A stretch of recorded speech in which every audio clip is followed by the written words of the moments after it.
Hey, everybody. Welcome back to Bourbon and Burns. I'm Kris, and Jim is joining us again today. And today we got something a little bit different, but we're going to continue on with the Buffalo Trace series of pairing a cigar with the bourbon. And today we have the Eagle Rare cigar. And we also are going to start with the Eagle Rare 10-year, but if you follow along and watch to the end, we got something a little bit different than we're going to get into.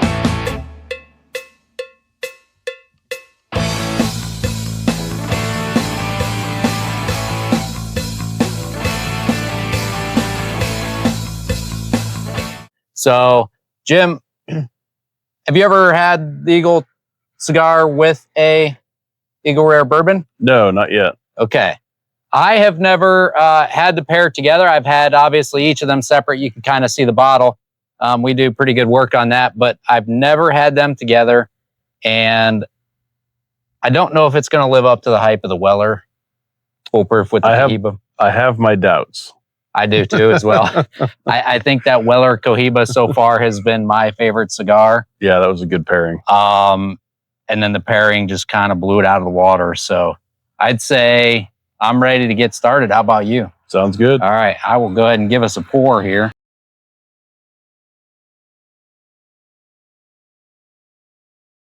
I am not a huge fan of foot bands. There we go. You know, they make things pretty difficult. It doesn't give you time to light the cigar up, warm that adhesive that they put on it. And I usually end up tearing the wrapper just a little bit. Yeah, that one came off pretty good, but did it? Yeah. It did not want to slide off, but. And I guess the one thing I've noticed too, I like my cigars a little bit drier than kind of some other people. And I don't know, probably it's just because here in Ohio, I have such a hard time in the winter keeping my humidor at the top of the humidity. So it's just kind of where I started really getting into smoking my cigars. And that way I don't have too much flavor variance. Where do you usually keep them? So I like to try and keep them around like 68, but normally it's about 66. Yeah. So that's about, in the summertime, I can get higher than that. But in the wintertime, I'm pushing to get 66. Yeah. It's pretty tough. Looks like this one's going to come off pretty easy here. Look at that. That's a nice thick one. So yeah. Came off fairly good. Yeah, it did. Is yours different? No. Oh, yeah. Okay. Nope. Same. So it's even the same lot number. Yeah, we have the batch number because these go in batches. 22-E2-21F. So for any of you out there, this is the only batch of the Eagle Rare cigar that I've had. Let me know if you guys have had anything different or if any of them are, any different that you've had even. So I'm going to go ahead and V-cut this baby today. What about you? Yeah, I'm going to use a straight cut. I thought about a punch, but that Connecticut leaf just looks like it's going to be pretty fragile for a punch.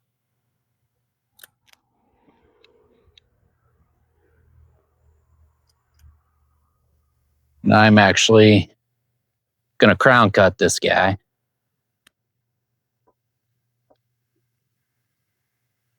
Ooh, may have missed it just a little bit. I may mess that up a little bit, but we'll see here.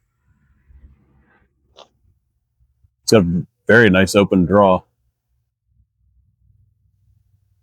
That smells good. Yep. Pretty smooth.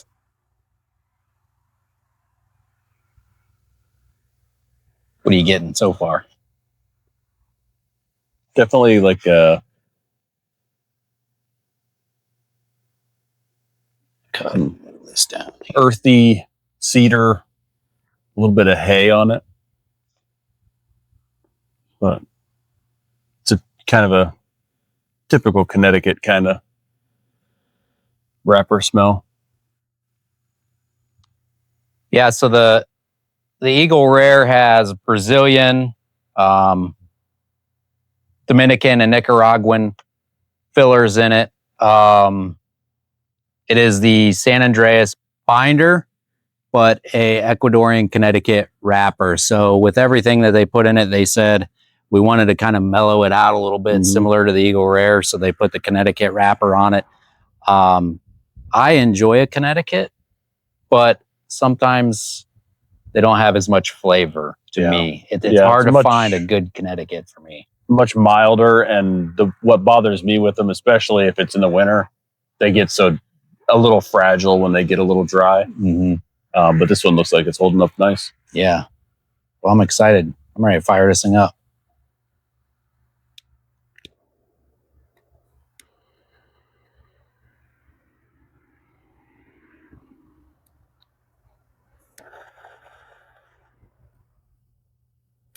Jeez.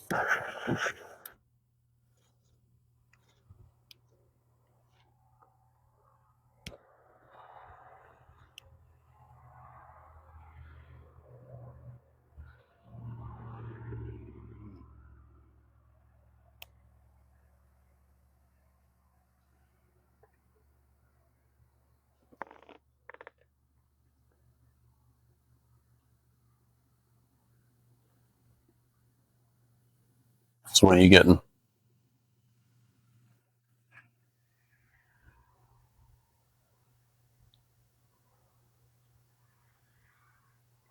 Get some of that earthiness.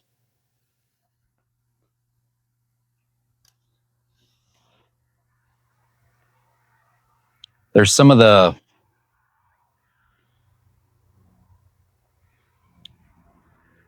creaminess too coming out for me, I think, and that's a lot of times on that Connecticut wrapper for me. But it's like a creamy earthiness. What about you?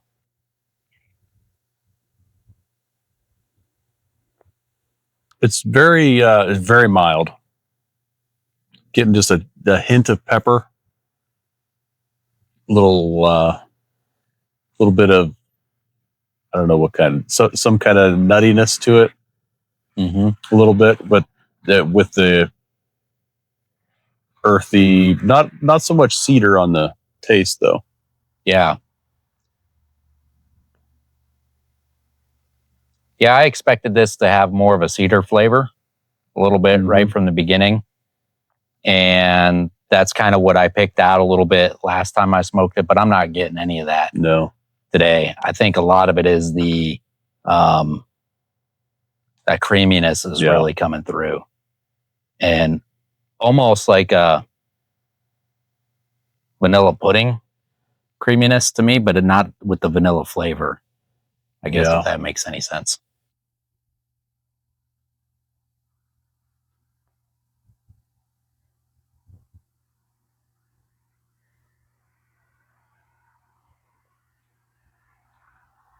So I would really like if they would come out with the same wrapper. I mean, same cigar, but put a different wrapper on it. Oh yeah, this as a Maduro or a Habano would be really good. Yeah, I think I'm not a big, as you know, I'm not a real big Habano guy, but I do enjoy the Maduros a little more. And this is good so far, but man, it was just, I think it would bring out more of that creaminess with the, and for you like the Habanos, right? So that would bring all that spice and pepper out for you.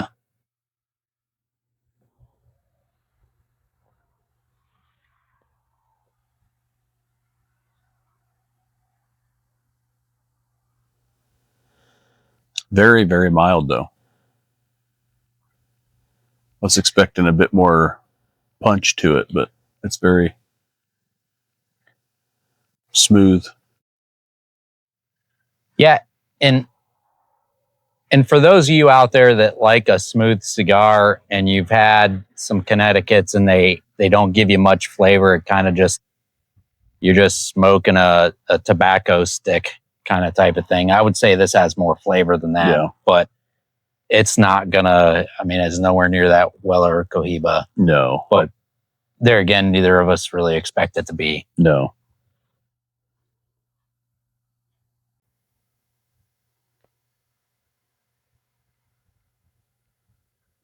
And I mean, the number one thing so far for me is the construction. I mean, it's got a good burn on it. I mean, I did tear my wrapper just a tiny bit peeling that band up, but it's not going to hurt anything. No, it's very well made. And a nice light gray ash. I had a bit of a spot in mine that had a gap in it, but it's starting to even out a little bit. You can see where right at the foot there was this spot that wasn't packed real tight, and the wrapper kind of burned up. But now that it's gotten past that little air gap, it's evening out nicely. Yeah, so far a very well constructed cigar. Mm-hmm.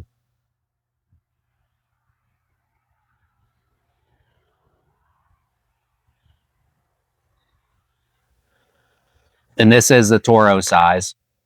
So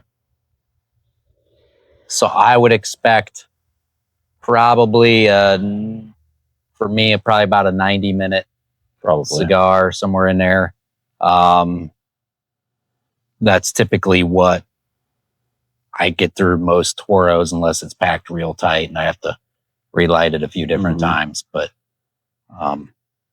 yeah, I don't think that's going to be an issue as open as that draw is. It's a real nice draw on that. Yep.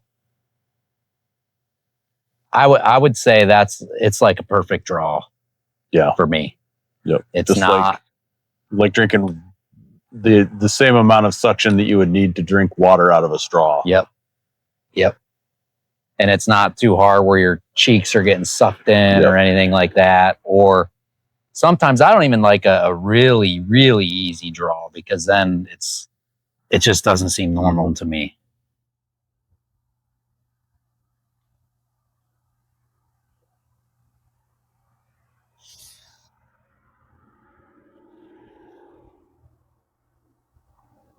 So right about here is where I like to now taste it with the bourbon. Mm-hmm. I like to give the cigar a little bit of time to resonate around the taste buds and the palate and see what I get. But I don't know what my expectations are really here. I think that overall, I'm expecting the vanilla and the caramel of the Eagle Rare to bring that out and mix with the creaminess. Yeah. And give me like a milkshake, vanilla caramel milkshake type. Yep, or like a salted caramel kind of flavor a little bit with the spiciness of the flavor of the cigar. Yeah. I think it's going to add to the sweetness of the bourbon too. Just going to make that stand out a little bit more, probably. That's my guess. Okay.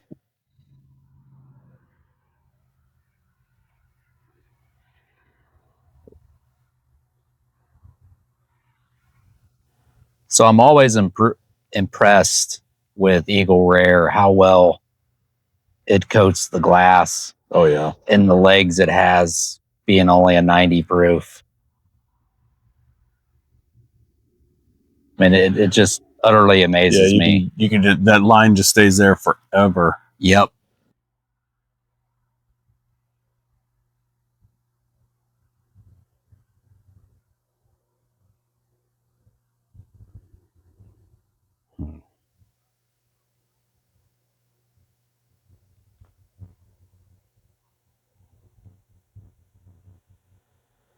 And this is by far one of my favorite bourbons. Oh yeah, you can't go wrong with Eagle Rare. It's smooth. It's always consistent. And that's, I think, my downside with some single barrels sometimes or something like that. It's not always consistent through. And back to the cigar, similar. I mean, this is my third one I've ever had, and it's been consistent every time as far as the construction and everything else. Yeah, I think I've only had one before, and I don't remember it being any different from this. I think that's bringing out a little bit of little bit of cherry in the bourbon for me. I didn't get that until you said it. Now I'm picking a little bit of that up.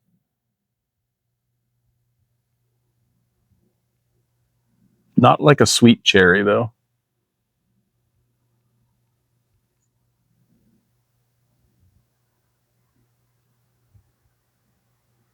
Like a Luxardo cherry. Well, those, yeah. Not the maraschino type. No.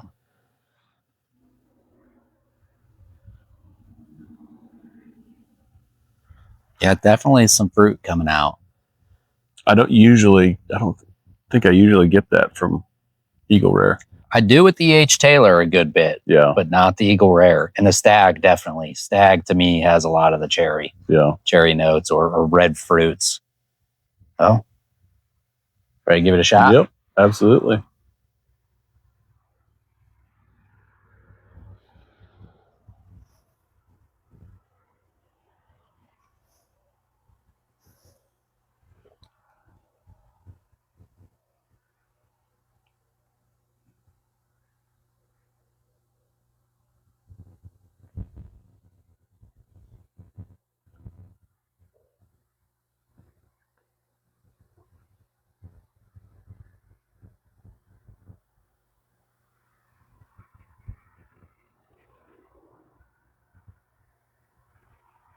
So I'm picking up a little bit more caramel now. Yeah.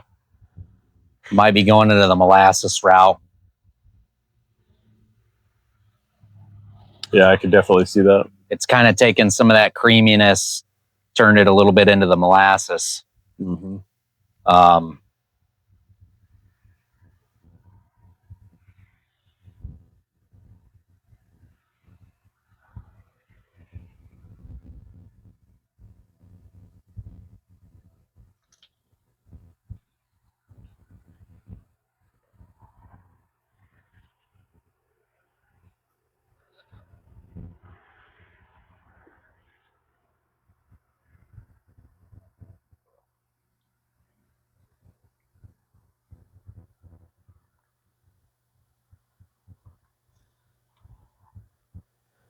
So I didn't, going from the bourbon to the cigar, but going the other way around, I'm picking up some fruit. Yeah. It seems to now bring out some of the fruit of the bourbon, whereas going the other way, I'm picking up more of those molasses, thicker notes, a little bit more oily.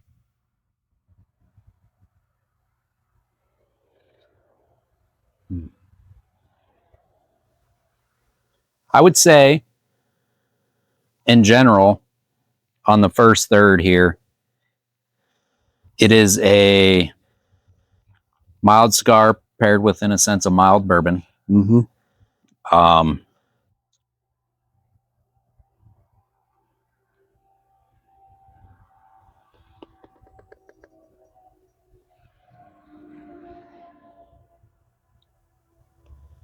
So if you're looking for something to knock your socks off or punch you in the mouth or something like that, this is not the pairing for you. This seems like a great evening where you're looking for something chilled out. Yeah. Or if you're just new to having a cigar and some bourbon together, it's a pretty safe bet that they're not going to clash with each other like some could potentially. Yeah, and you'll see on the ESG review I did, that's a perfect example, because trying to pair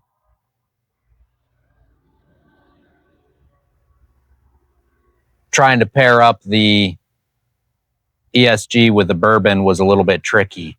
So that's a very good point there, Jim, because especially being new to cigars, you probably don't want something that, you're going to have to keep some sugar packets nearby. Right. So this would be a great cigar where it's flavorful.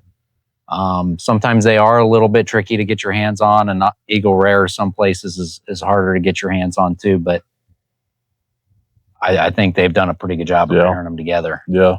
I got a couple of these when I was at Buffalo Trace. And then I've also gotten a 5-pack online, and they've been reasonably priced as well. So that's something I wanted to discuss a little bit today. I haven't really gone, in the past, I hadn't really gone to a local humidor until we started hanging out more. And we started talking, and then there's a shop that him and I will go to sometimes, but I had previously bought almost all my cigars online because there wasn't anything real close to us. Where you live, you got a couple places a little closer to you, but what is your opinion or thought process on getting cigars online, advantages, disadvantages, and then also maybe going to a local humidor that has them? I like to support the local shops and the brick and mortars to keep them around, because if people don't buy from them or go and enjoy a cigar at a local shop, they're going to start disappearing. And then your only option is going to be to get them online or something along those lines. So I like to go and support the local places, but at the same time, that can get expensive. So I'll usually buy, whenever I go to a shop, I'll buy a cigar or two there. And then I also like to buy some online just to save some money. And I'm for the most part right there. And I normally will, especially visit the local humidor whenever they have an event or something of that nature going on. That's a great time to go. They have a nice outdoor patio. They also have an extremely large humidor. So I think that's the biggest one in Ohio, at least. I believe so. It might even be the Midwest. Yeah. I thought it might be the Midwest. Yeah. And actually, that gives me an idea. Maybe I'll go down there one day, put it on the channel for you guys so you guys can kind of check it out. Sort of like a bourbon hunt. We'll call it like a cigar hunt. And I think, to me, that's a great place to find something different. Talk to somebody that, you can say, hey, I'm into Maduros, or I'm into something with a jalapa binder or something, whatever it might be. And then they can kind of help point you in the right direction. But sometimes I just find cigars online that are such a good deal. Oh, yeah. It's hard to pass them up. And if you're looking for a specific cigar, sometimes it's easier to find it online if your shop doesn't have the vitola that you like or the specific blend that you like. They can only stock so many different blends. Now, OSI is gigantic. They stock a lot of stuff. They have a very good selection.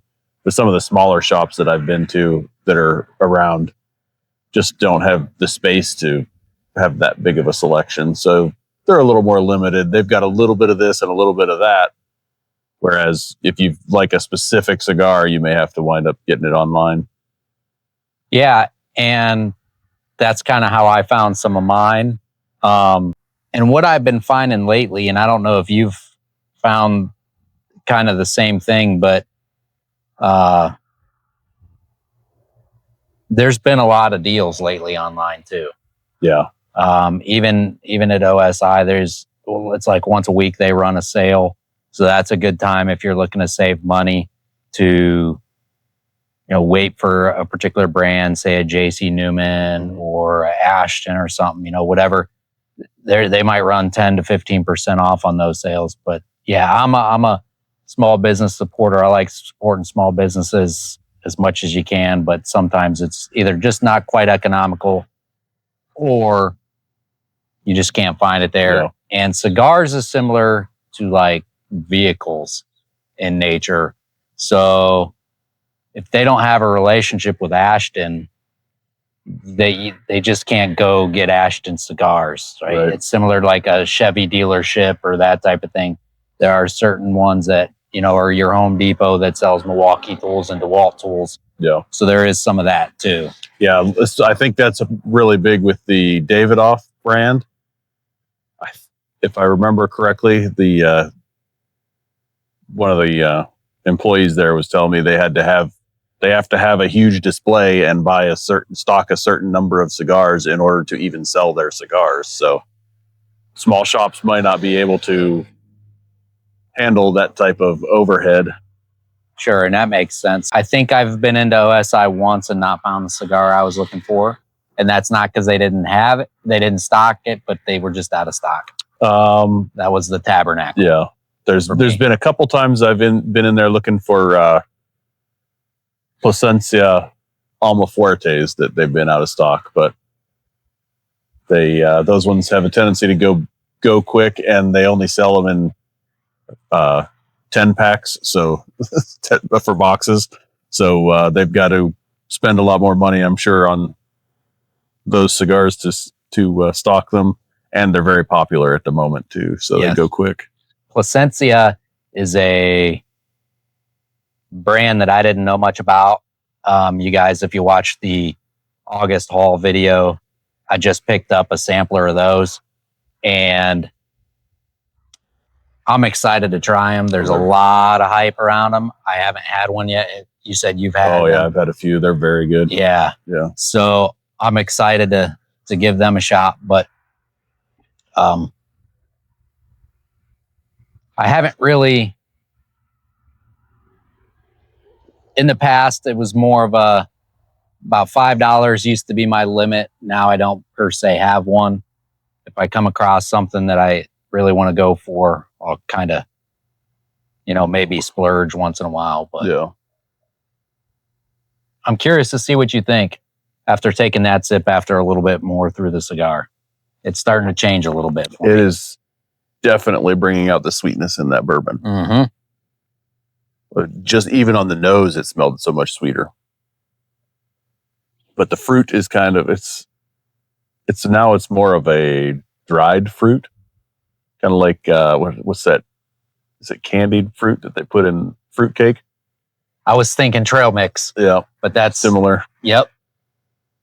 Almost like a dehydrated fruit where it's not, juicy or anything like that. But yep. And I'm getting some more of that vanilla to come out too. Yeah. Yep.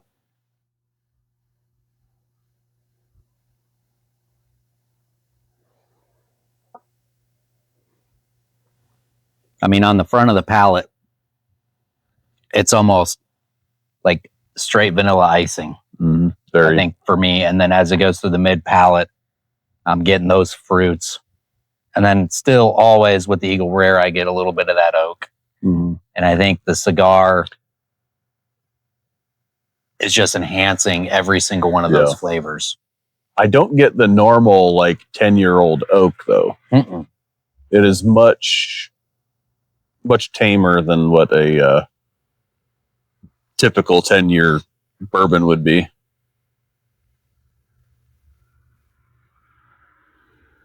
I don't know if that's the level of char that they're using or what makes it so much different. So Buffalo Trace is pretty secretive on their mash bills and their barrels and everything else. They're one of the companies out there that really doesn't give you a lot of information. So you have to try and taste different things and try and do a little bit of research. And some people say this, some people say that, but I would assume part of it is their char probably is not as much, just from Old Forester, how they toast and then char their barrel for their 1924, which is their 10-year. And maybe it's the water that they add to it as well, where they're specifically located. That may have something to do with it, but Yeah, it's definitely not like the 1924 on the back end where you get a lot of that oak. Yeah. You know, I have not had the Russell's 10. Have you? Yes. Do you remember? Did you get a lot of oak on that? It was very. I think I did. That was one of the bottles that I finished off and have yet to replace. It was not my favorite. It wasn't bad, but it's. I want to say that it did have quite a bit of oak flavor to it. And every Russell's I've had has been that way. I haven't had the Russell's 10 yet. I do have a bottle that we're going to do a 10-year blind on at some point, but I don't get that oak. No, with that. And it's almost, to me, the Russell's is more of a earthy, musty style oak. Yeah, it's been a while.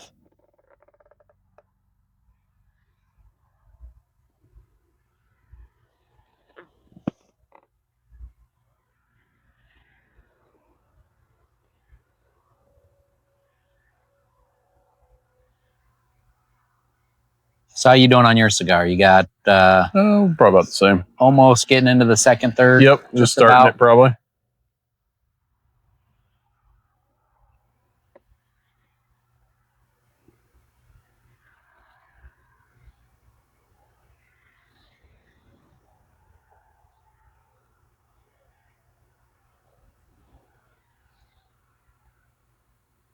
Cigar hasn't really changed a whole lot yet for me.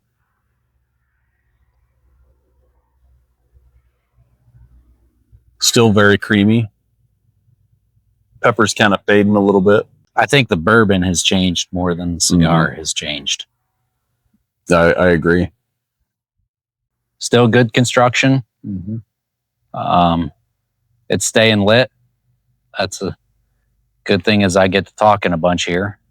Yeah, the wrapper is done really well. It's a little bumpy here and there, but very light veins, super tight seams. There's a couple spots I can barely even find the seams on mine.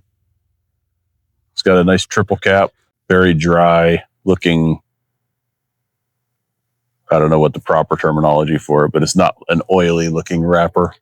Yes. No tooth at all, very smooth.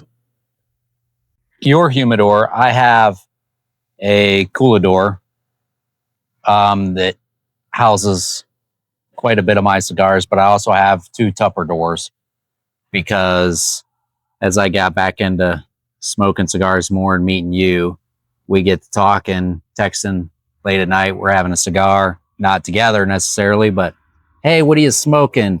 Hey, what are you drinking? And if any of you guys know, cigars are similar for me to bourbon. I mean, you've seen the wall. I probably have way too much bourbon, if there is a such thing as too much bourbon. But what do you have? What's your setup kind of like? I still got my original. I've got 2 humidors. I've got the original glass top and front one that I think my wife got me for Christmas probably 15 years ago. If you're looking at a humidor, I would totally avoid glass tops and glass windows for the wooden ones because they just leak like crazy. I had to go around all of my glass and seal it up with epoxy to try and make it airtight, and now it actually holds the moisture in pretty decent.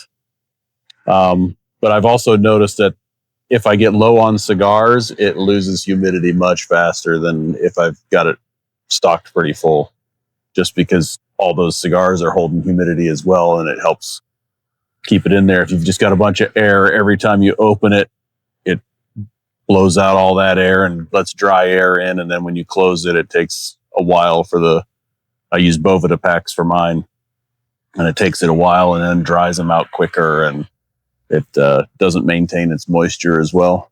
What percentage Bovida packs do you use?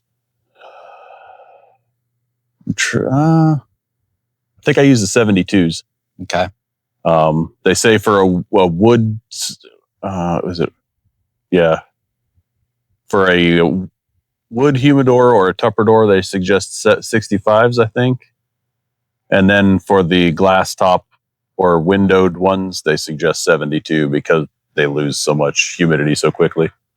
Yeah, let me know what you guys use out there, because I use 69% across the board.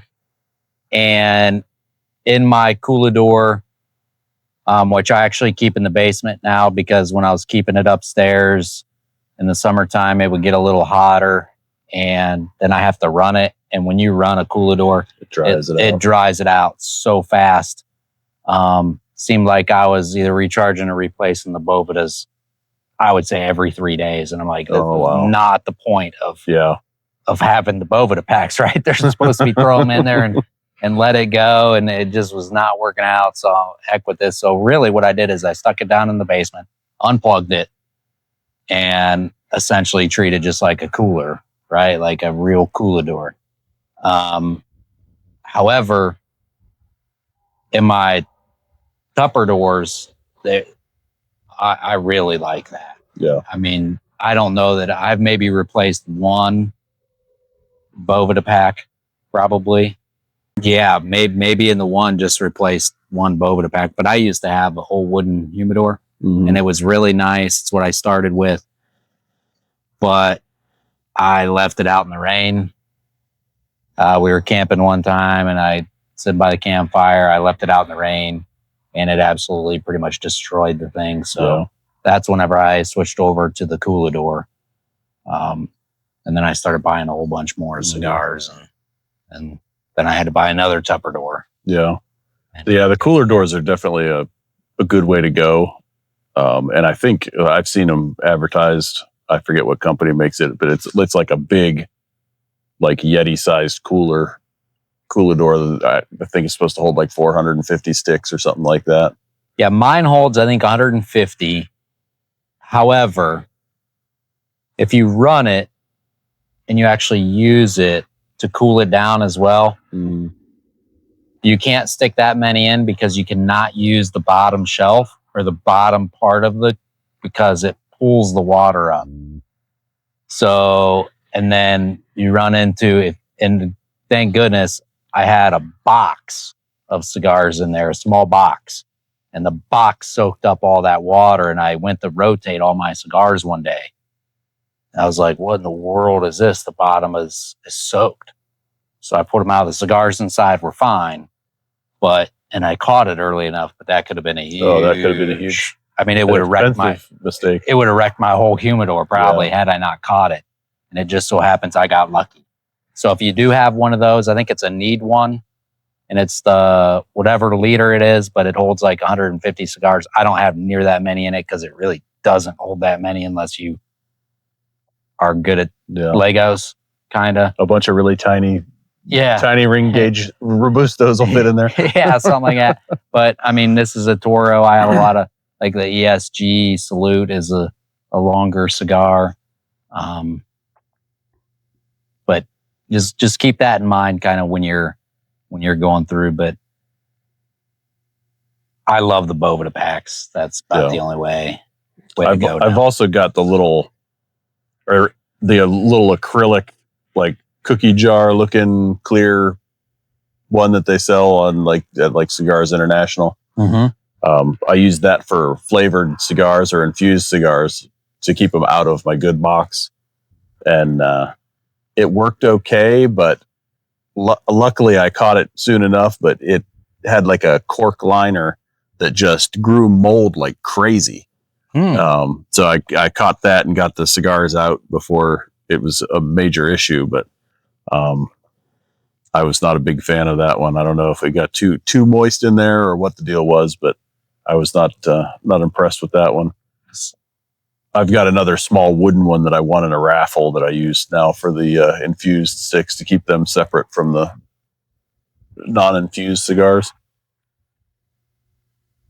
I take that back. I have one infused cigar. That's the Macanudo Bourbon cigar. It is in my humidor with everything else. Because I didn't notice, honestly, whenever I smoked that there was a big, much of a difference, and there's only one. So it's not gonna, if anything else, my other cigars will give it mellow some of that sweetness Yeah. out a little bit. Yeah, that wouldn't be quite as bad as if I've got probably 20 or 30 of between the Nub Nuance, the coffee flavored cigars, or some of the Drew Estates infused stuff. Those ones are infused very strong. So I don't like to keep those in the same humidor as the good stuff. Yeah. Not that they're bad, but just different. The flavor definitely will bleed over, and sometimes the flavor between two different infused brands does not marry very well, and it smells kind of off when I open that box now, and I'm glad I've got them in a separate box. That's like if you guys have gardens. I remember one time I planted jalapenos next to habaneros and they cross-pollinated. And I love jalapenos. The spice on jalapenos doesn't bother me a bit. And I was cutting them up, threw a bunch of them on a hamburger, and I took one bite of that burger and I thought my eyeballs were going to explode out of my head. It was not very good. And once you know it, it's okay. Right. But because I didn't seed it, I didn't rip the membrane out of that. I just cut them in little circles, threw them on a burger and put cheese on top. But it was not good. But there's something to be said for getting an unexpected flavor when you eat something. I'm getting a lot of like sawdust on the nose, like cut sawdust in here now. Really? Mine is gone. So, and I'm pretty much into the second third here. And to me, with my last sip of Eagle Rare there, I didn't get much change from the first third to the second third on the cigar. It's been pretty consistent for me. Yep. Pretty mellow. Yep. As I smoke a little more on a cigar without the bourbon, I do get some of that pepper, a little bit of that white pepper spice, but I don't get really much heat from it or anything like that. Nothing like those habanero jalapenos I had, but still overall the creaminess, the vanilla, I think sticks around for me, but it is not like having it with the bourbon and getting all the molasses and everything to come out with it. Yeah.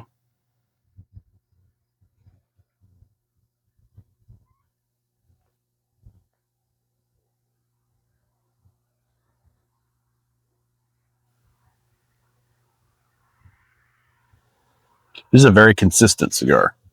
Very. And I don't know if I have a real opinion on that, whether you want your cigar. I mean, I guess we did say with the Weller Cohiba that if I could get that first third all the way through the cigar, that's probably all I would smoke. But I don't really have, sometimes I like that change. Mm-hmm. And sometimes it's nice to know that the cigar is going to be fairly consistent throughout the whole smoke. I liken it kind of to a nice, consistent, low-proof bourbon. It doesn't have a bunch of flavor that's going to slap you in the face, but it's just consistent every time. And the taste is good. Doesn't burn, doesn't have a lot of complexity to it, but it's still good. Mm-hmm. But sometimes you want that complexity. As I mentioned, as we get further along in the video here with the Eagle Rare, we got something a little bit different. So we are going to take some of the Eagle Rare 12 year and put it up with the cigar and kind of see what we figure. Well, at least I am. Jim, you want some of this too? Sure. Okay.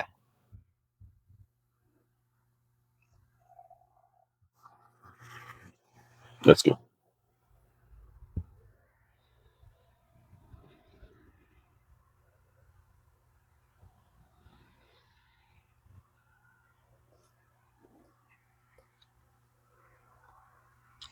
So the Eagle Rare 12 year to me was a little bit more oak forward, but not a lot. I'm curious to see what I get with the difference and with the cigar. Yeah. Let me see. Oh, it really noticed the oak now.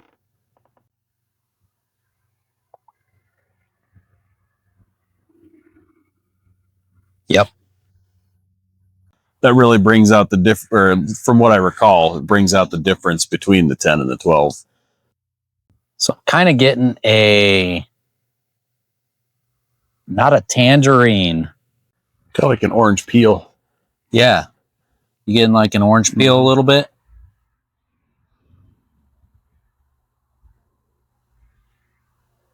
It's kind of buried under all that oak, though.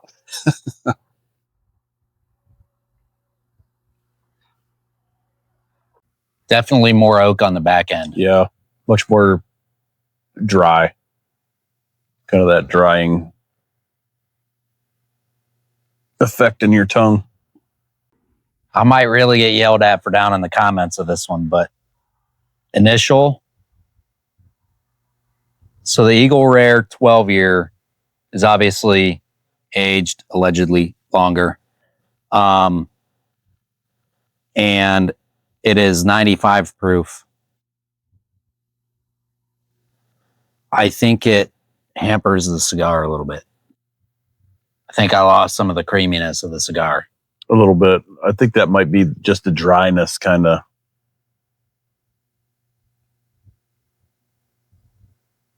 Changing up the cigar flavor a little bit.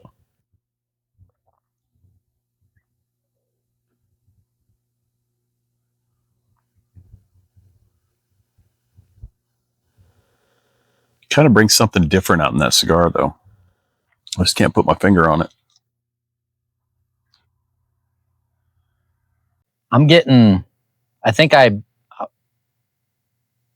maybe a nuttiness similar to maybe a walnut. From the cigar or from the bourbon? Cigar now. Yeah. I think it's like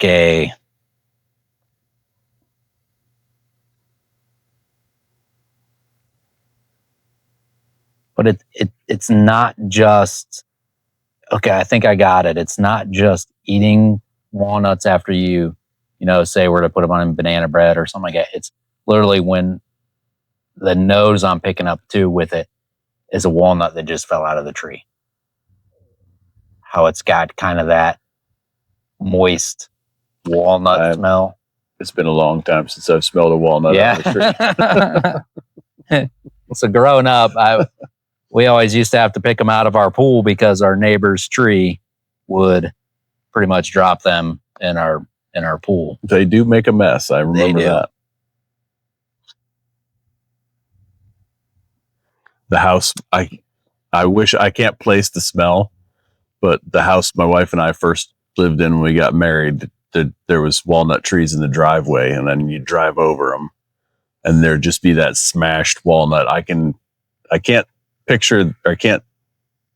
remember the smell, but I do remember there being a distinct smell to it.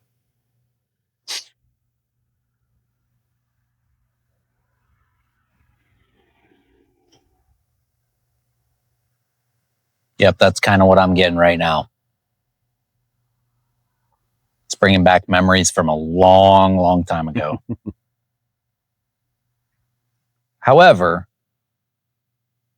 if you want something with a little more punch and a little bit more dryness, like I would say maybe Scott too, that likes the scotches way more than I do.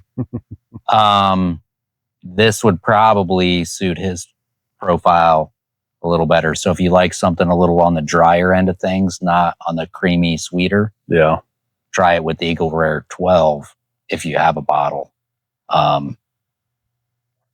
Which I have started to see that popping up a little more. Have you? The Eagle 12, yeah.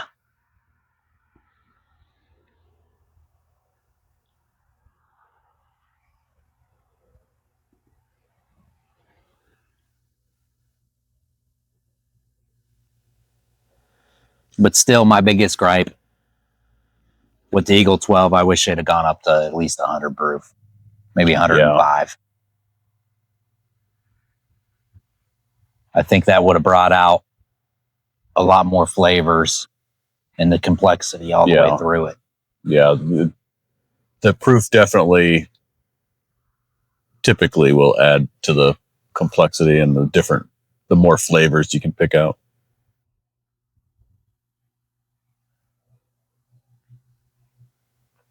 So I got a random question for you. Are you a movie buff? I like to watch movies, and I've got some favorites, but I'm not a huge buff. But what's one of your favorite movies? What genre? Joe Dirt is one of my favorites of all time. Yep. I love Joe Dirt. That's a good one. Yeah. David Spade, Adam Sandler, Chris Farley, Rob Schneider, all those guys, Norm Macdonald, they're all, some of my favorite actors.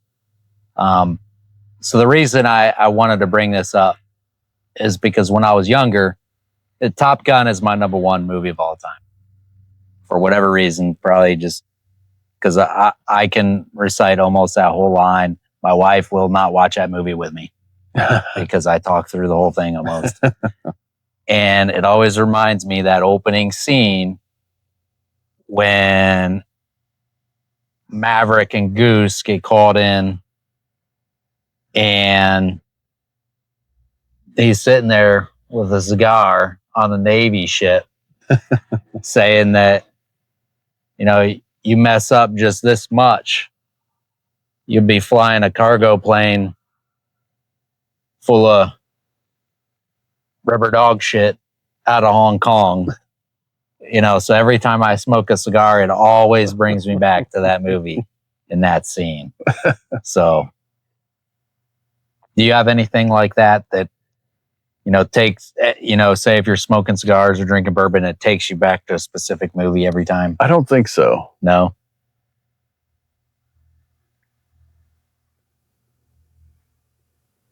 Not that I can remember anyways.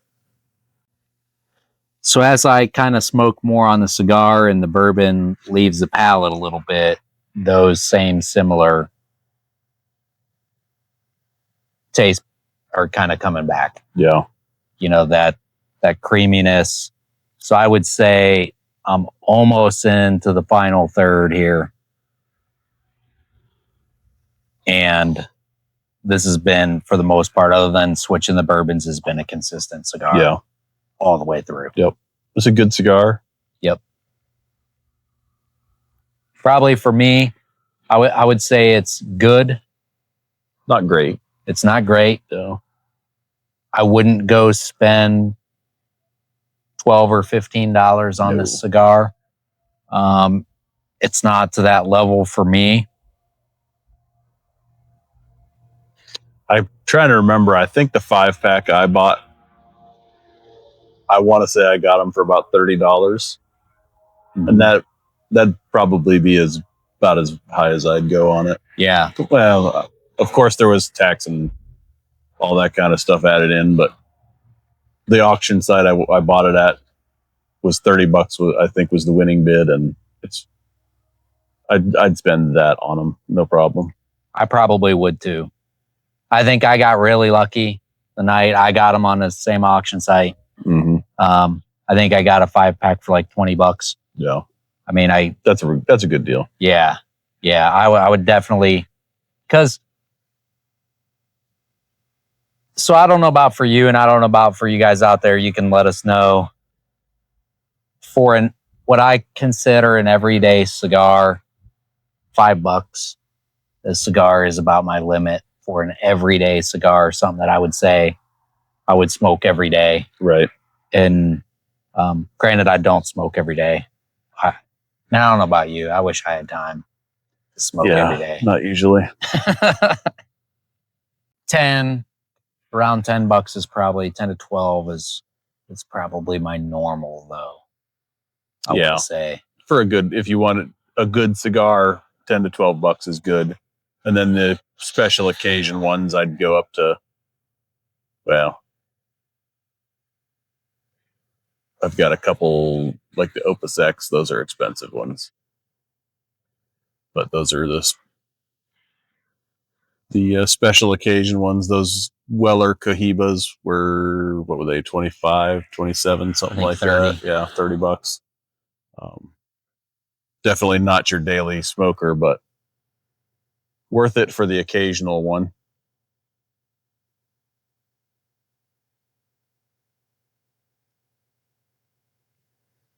The smoke output's nice on these.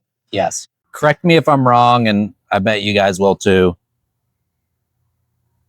These are the Eagle Rare, the E.H. Taylor, and the Pappy ones are Drew Estate. I don't think so. I think the Pappy, the M81, or was it M81 and M84 or S84s, the blackened, those are Drew Estates. Yep. I think, I'm not sure about these ones, but the Buffalo Trace and the E.H. Taylor, I think, are General. But General also, I think, owns Drew Estate now. Okay. They bought Drew Estate a couple of years ago. And General owns Cohiba here in the States. I believe so. Yeah. All right. So then this, I would assume the Eagle Rare is same with the Buffalo Trace and the E.H. Taylor then. Yeah. So but it's the Pappy and the Blackened are the only ones that is there another one that we're missing? Those ones are labeled Drew Estate, but these ones are not. So I'm guessing they're General. Yeah. When I got these, I want to say that it just says a Sazerac brand. So, or a license. Sorry, Sazerac license.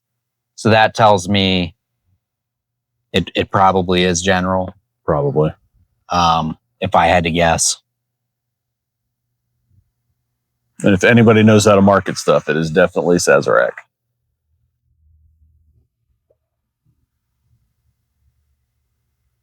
And they do a very good job. Yes, they do. With hype and marketing. And don't get me wrong, it's not one of those where you're typically disappointed. Right. If you pay MSRP for the stuff that you get. Right. Now, if you say you were to buy these cigars on secondary, there probably is not even a secondary market, but just saying, if you were to pay more than what it is, I mean, I was disappointed in the Pappy Van Winkle cigar because it wasn't my flavor profile, but I can imagine most people that had gotten it were happy with it if they enjoy that type of flavor. If you don't like the bourbon barrel aged stuff, that is not a cigar to try. That's for sure. So I just peeled the band off of mine, and I'm getting a little hook here. It's not a canoe. Yeah. But it is a little hook. Or a finger, I guess. More so. But it looks like it's going to self-correct.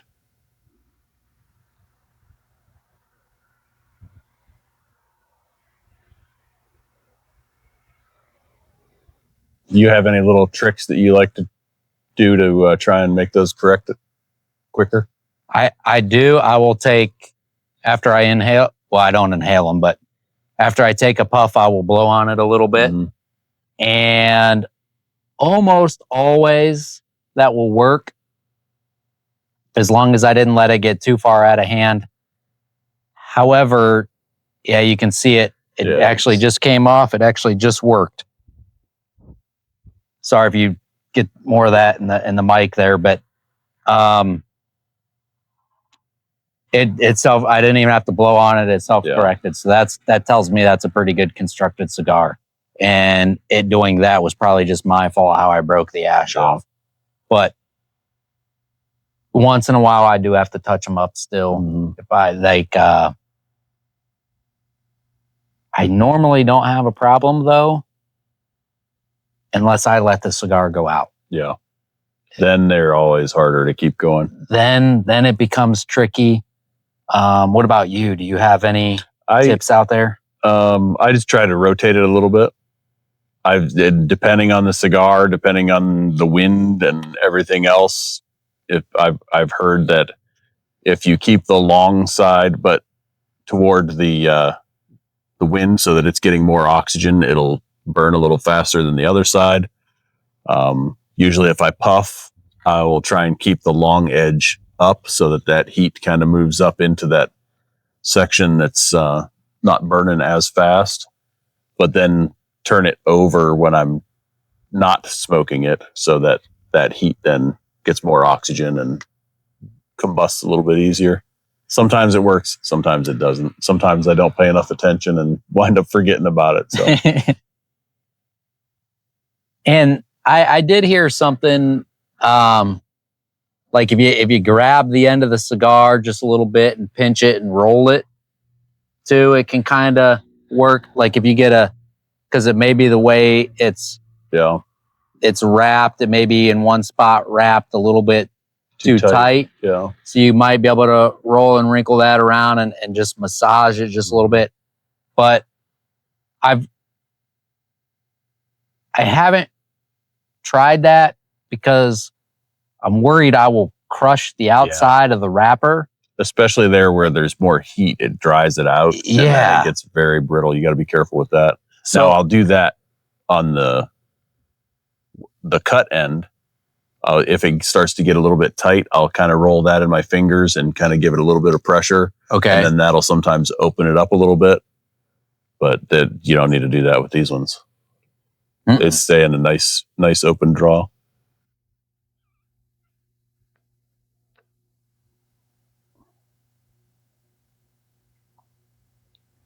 So back to your kind of, putting out, a decent smoke output. That's what I noticed kind of across the Drew Estate line, and stuff that they have. And for whatever binders they use and stuff, there always seems to be a good smoke output with their cigars. Some of them more than others, but they they usually have a really good smoke output. Yep. And honestly, I just now noticed this. It still has a little bit of a light gray ash in the second third, but it is a little bit whiter. Mm-hmm. I have noticed that.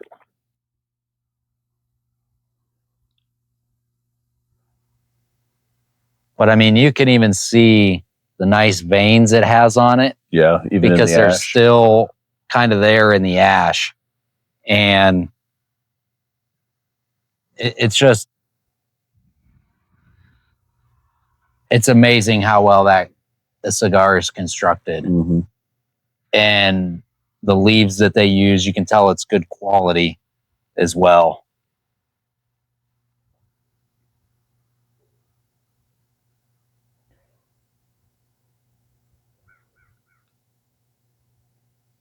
And to be honest, I know what I said about 10 minutes ago. With the 12-year, I think I'm liking it more. Me too. Yeah, it definitely goes. I think it goes much better with the 12-year than it does the 10. I do think that. And originally, I think it was just such a shock to me. But right now, I'm getting more flavor from the bourbon. Mm-hmm. And not like a lot of different flavors. It's just hanging around longer. Yeah, the finish is a lot longer with the 12 than the 10. Yep. So it is different. And I'm pointing over there because that's where I stuck the bottle of Eagle 10. But the 12-year finish is longer, and the profile is a little bit drier. You don't get the sweetness. So if you want the sweetness, I would say stick to the Eagle 10-year. Yeah. And I would say in the bourbon alone, but with the cigar. Yeah. But I do think I'm liking the 12 year a little bit better. It definitely brings out the difference between the 10 and the 12 much more with the cigar than it did than I recall having just the bourbon on its own. There was a little more oak, but really similar flavor profiles. But with the cigar, it really makes the 12 pop a little bit more. Yep.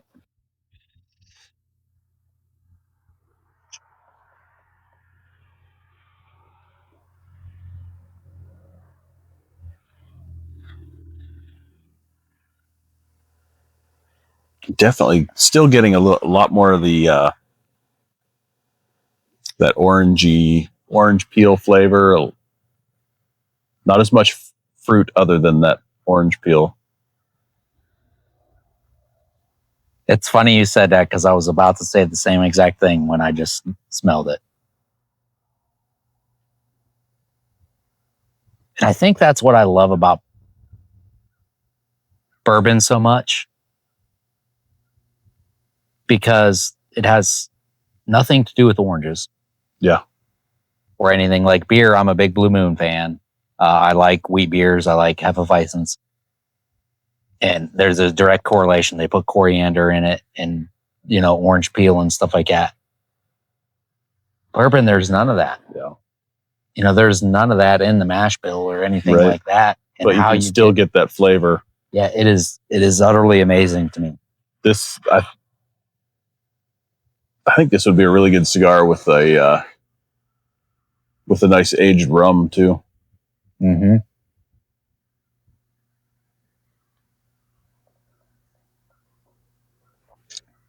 So, if you guys would do us a favor, if you're enjoying the content, hit that like button. Please subscribe to the channel. And whether we're right, whether we're wrong, or if you have a different experience with any pairings, let me know down in the comments. If there's something like you'd like to see us do a pairing of or anything like that, let me know that as well. And we'll see what we can do to make that happen. I'd always be open to trying something, a new cigar and a new bourbon, that's for sure. Absolutely. So sometimes when someone else is smoking a cigar or anything like that, it doesn't bother me, the smell, but this cigar, as the smoke blows by me or your smoke blows by me, it is a really good smell. Oh, yeah. I mean, I'm picking up, like, some of them are not very good. Like some, I always go back to that Cohiba Red. Yeah. That Cohiba Red Dot is one of my least favorite cigars of all time, and I don't know what it is. That cigar, for whatever reason, the smoke output is not very good. The taste flavor profile is not very good. But this, I mean, it's just, it smells good. It tastes good. That's a big thing with pipe tobacco. A lot of times when you're even buying it, it'll give you an idea of what they call the room note. Is the smell you get in the room when you're smoking it. They don't do that as much with cigars, but that's a big deal with pipe tobacco. And I had like a great uncle. I was little and young, and he would always smoke a pipe. And I always enjoyed the smell of whatever he smoked, and I couldn't tell you. I mean, that was a long time ago. I was probably 4 or 5 years old, but you still smoke a pipe sometimes. Yeah, right? occasionally, yeah. Yep. One of my sons smokes a pipe. He hates cigars, but he likes to smoke a pipe occasionally. Okay. So maybe we do that. Maybe we bring, throw a pipe in there. I'll smoke a cigar, and because he likes bourbon, right? Yeah. Okay. Or rum. Mm-hmm. Yeah, maybe. I've got there's 2 Seattle Pipe Club that they've made that are One's called Plum Pudding, and it's aged in bourbon barrels. And then there's another one, I don't remember the name of it, but it's aged in rum barrels. Both of those are very good pipe tobaccos. I was over at Scott's the other day. Have you ever tried a tequila aged in bourbon barrels? I have not. He had a tequila that was aged in bourbon barrels. And it was the wildest thing I've ever tried. It tasted similar to a spicy margarita that they put like Cajun on the outside of. That sounds like it would be interesting. But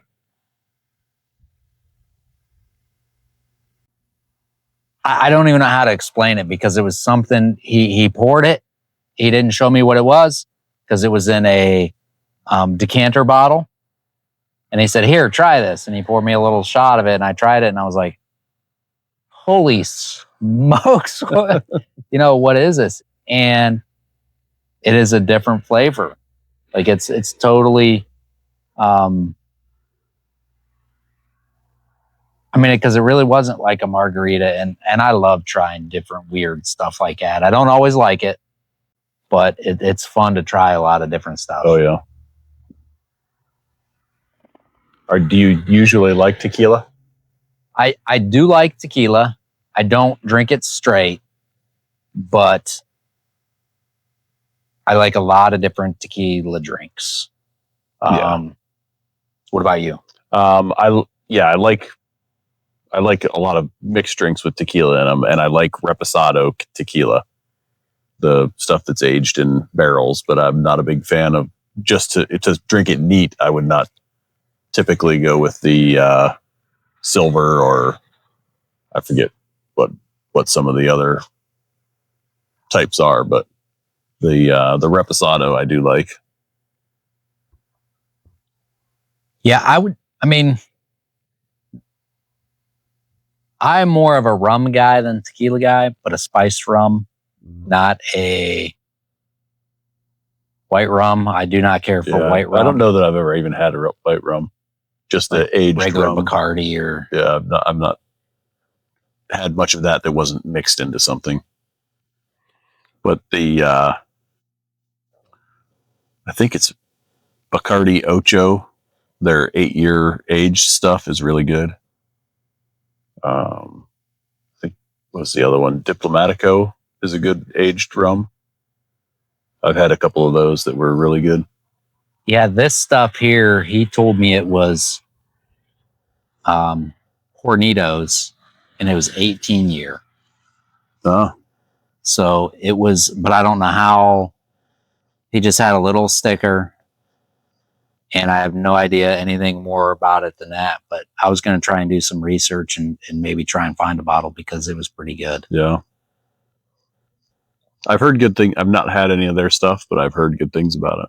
I had said my cigar is doing pretty well, but I got a little bit of a canoe here, and I haven't quite been able to fix her up. But I'm still going to try a little bit longer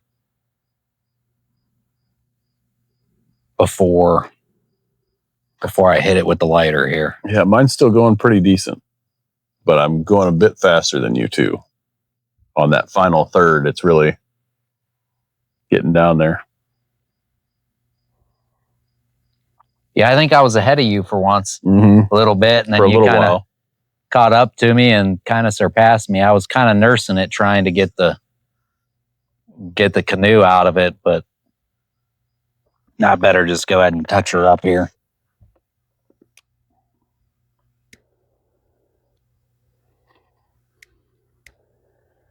You noticing a lot of difference with the final third?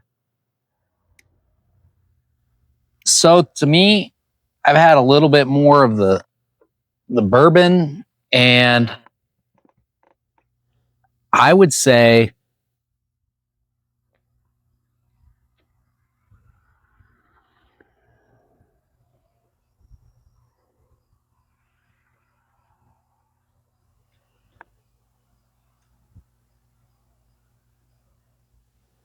To me, that dryness is sticking around. Yeah.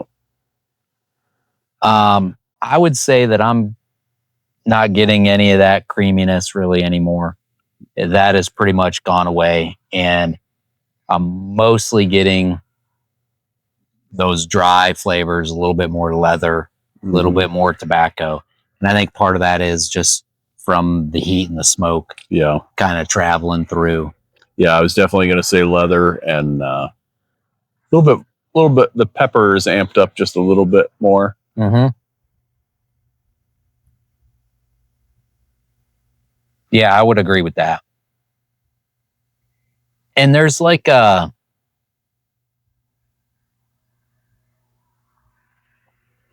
earthiness too, that off the tobacco is more like a leaf style flavor that I would say I get out of like if I'm walking through the woods,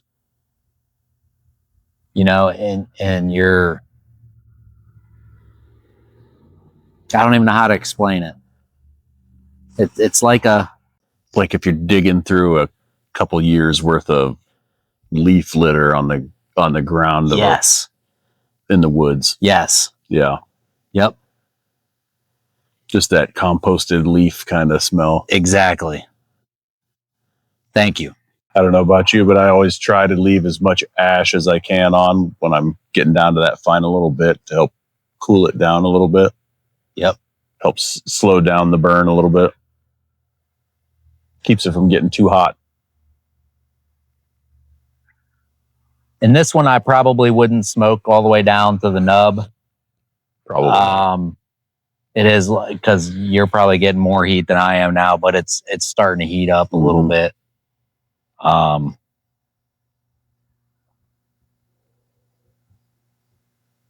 Overall, though, it's been a good, consistent cigar. It's been with the bourbon. It definitely makes it a better cigar. And I think with the 12-year, it's a little bit better. Yeah. The 10-year is good, but it's just a different flavor. Yeah. I think. So, I would suggest trying it with both. Yeah. If you can. If the complexity and the changing between the first, second, and thirds is what you really like in cigars, this would probably not be my first suggestion, because it's just so consistent throughout the whole burn. Yeah.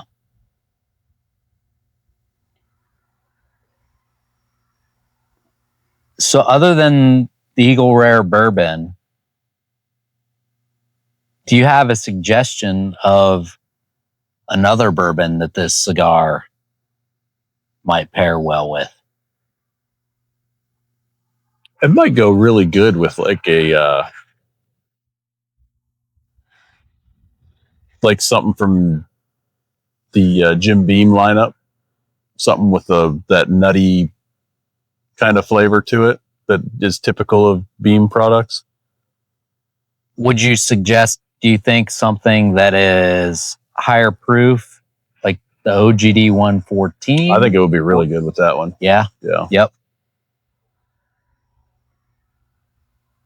I don't think the OGD 114 is really strong. So I think it would be good with this. I don't think it would take away too much from the cigar, but I also don't think that I would probably try it with I think the Knob 12 that's just 100 proof would probably go pretty well. Mm-hmm.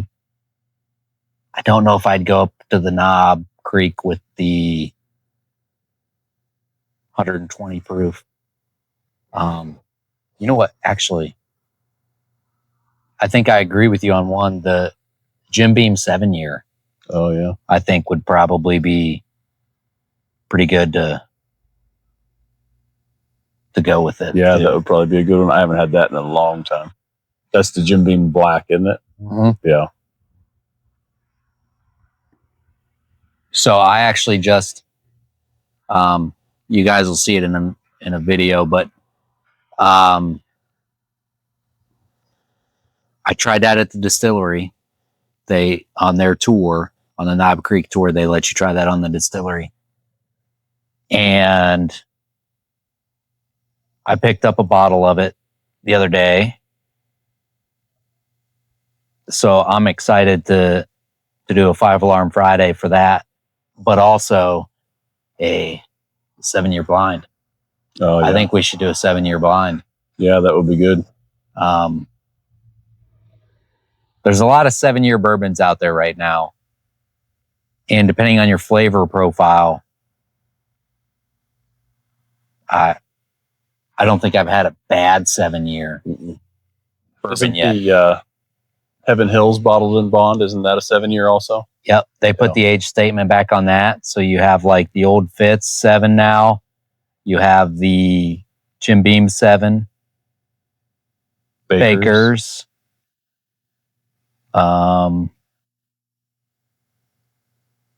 OGD, which is funny. So 3 of them right there are Jim Beam products. Yeah. Because the Bakers is a Jim Beam product. That's a single barrel as well. Yeah.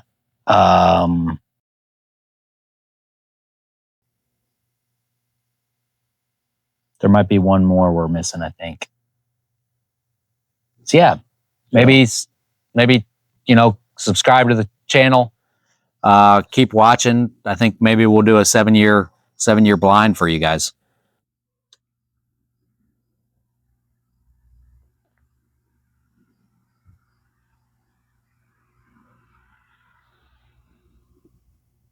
That is about it for me. Yeah, about down and out. So let us know. Do you guys smoke your cigars all the way down to the nub? Do you kind of stop about right there?